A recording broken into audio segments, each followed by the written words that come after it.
नमस्कार दोस्तों, क्या आपने कभी सोचा है कि हमारा देश युवा शक्ति से भरा हुआ है, लेकिन कई युवा पढ़े लिखे होने के बावजूद बेरोजगार हैं। आज हम बात करेंगे भारत के मिसाइल मैन और पूर्व राष्ट्रपति डॉक्टर एपीजे अब्दुल कलाम के उन विचारों की जो हर युवा को प्रेरित और उत्साहित कर सकते हैं। कलाम जी का जीवन केवल सफलता की कहानी नहीं है, यह है हिम्मत, मेहनत और समाज के प्रति जिम्मेदारी की कहानी। तो चलिए जानते हैं कि कलाम जी हमारे युवाओं और बेरोजगारी पर क्या कहते थे। आइए जानते हैं कलाम जी का जजीव कैसा था। डॉक्टर कलाम का जन्म 15 अक्टूबर 1931 को रामेश्वरम में हुआ। उनका परिवार बहुत साधारण था, छोटे शहर, साधारण घर, सीमित संसाधन, लेकिन उनका सपना बहुत बड़ा था। वे कहते थे, छोटे सपने मत देखो, बड़े सपने देखो और उन्हें पूरा करने के लिए मेहनत करो। सोचिए, एक गरीब बच्चे ने कैसे देश का मिसाइल मैन और राष्ट्रपति बनकर इतिहास रचा। लेकिन उनके लिए असली सफलता थी केवल खुद के लिए नहीं, बल्कि देश और समाज के लिए योगदान देना। यह हमें सिखाता है कि सपने बड़े हों और मेहनत लगातार हो तो कोई बाधा हमें रोक नहीं सकती। कलाम जी कहते थे, युवा ही देश की असली शक्ति हैं। युवा ऊर्जा, जोश और नए विचारों का भंडार होते हैं। लेकिन आज कई युवा पढ़े लिखे होने के बावजूद बेरोजगार हैं। तो सवाल उठता है, ऐसा क्यों? कलाम जी मानते थे कि इसका कारण सिर्फ पढ़ाई नहीं है। शिक्षा प्रणाली अक्सर केवल किताबों तक सीमित रह जाती है। युवा पढ़ तो लेते हैं पर उन्हें व्यावहारिक कौशल और सही मार्गदर्शन नहीं मिलता। कल्पना कीजिए, अगर ये युवा अपने ज्ञान और ऊर्जा को सही दिशा में लगाए तो देश कितनी तेजी से आगे बढ़ सकता है। यही वजह है कि कलाम जी हमेशा युवाओं को नए कौशल सीखने और अपने सोच को विकसित करने की प्रेरणा देते थे। शिक्षा का असली मतलब क्या है? कलाम जी कहते थे, शिक्षा केवल डिग्री या प्रमाण पत्र तक सीमित नहीं होनी चाहिए। इसका उद्देश्य है ज्ञान, सोच और कौशल विकसित करना। आज कई युवा जानकार हैं, लेकिन अनुभव और काम करने की क्षमता नहीं रखते। कल्पना कीजिए, एक इंजीनियर जिसने वर्षों तक पढ़ाई की, अगर उसे सही कौशल और अवसर न मिले तो वह बेरोजगार रह जाता है।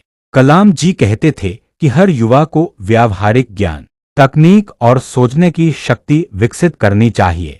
वे कहते थे, हर युवा को अपने ज्ञान और कौशल का उपयोग करके समाज और देश के लिए कुछ करना चाहिए। छोटे कदम भी बड़े बदलाव ला सकते हैं। उदाहरण, कोई युवा अपने गांव में शिक्षा सुधारने का प्रयास करे। युवा स्वास्थ्य, सफाई या नई तकनीक लाकर समाज में बदलाव ला सकता है। कलाम जी युवाओं को केवल नौकरी पाने तक सीमित नहीं रखना चाहते थे। वे कहते थे, छोटे सपने मत देखो, बड़े सपने देखो और नए विचारों पर काम करो। यानी अपने व्यवसाय, स्टार्टअप या नवाचार पर काम करो। अगर हर युवा अपनी क्षमता और सोच को सही दिशा में लगाता है तो बेरोजगारी की समस्या कम हो जाएगी। जैसे उदाहरण से समझे, कोई युवा खेती में नई तकनीक लाए, कोई युवा तकनीकी ऐप बनाए, कोई युवा शिक्षा या स्वास्थ्य सुधार के लिए पहल करे। ये छोटे छोटे कदम भी बड़े बदलाव ला सकते हैं। और यही था कलाम जी का संदेश। सोचो, सपने देखो और उन्हें समाज के लिए लागू करो। Pause 2 second. दर्शक कल्पना कर सके। 6 समाज और सरकार की जिम्मेदारी।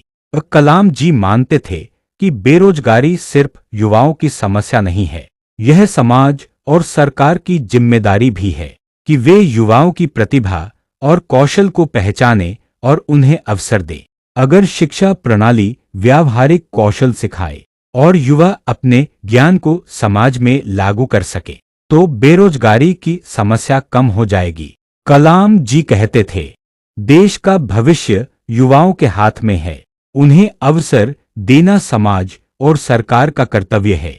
यानी सिर्फ पढ़ाई या डिग्री पर्याप्त नहीं, समाज और सरकार को भी युवाओं का साथ देना होगा। आइए हम जानते हैं कलाम के प्रेरक संदेश। दोस्तों, डॉक्टर APJ अब्दुल कलाम हमें यह सिखाते हैं, युवा ही देश की शक्ति हैं। पढ़ाई और ज्ञान के साथ कौशल और अनुभव भी जरूरी हैं। बेरोजगारी को समस्या नहीं, चुनौती समझो। हर युवा का उद्देश्य होना चाहिए, अपने सपनों के साथ समाज और देश के लिए योगदान करना। याद रखिए, युवा ही समाज का भविष्य हैं और उनका सही मार्गदर्शन पूरे देश को आगे ले जा सकता है। दोस्तों, अगर आपको यह वीडियो पसंद आया तो लाइक और सब्सक्राइब करना न भूलें। अपने दोस्तों और परिवार के साथ इसे शेयर करें ताकि और लोग भी प्रेरित हों। और याद रखिए, आपका छोटा कदम भी बड़ा बदलाव ला सकता है।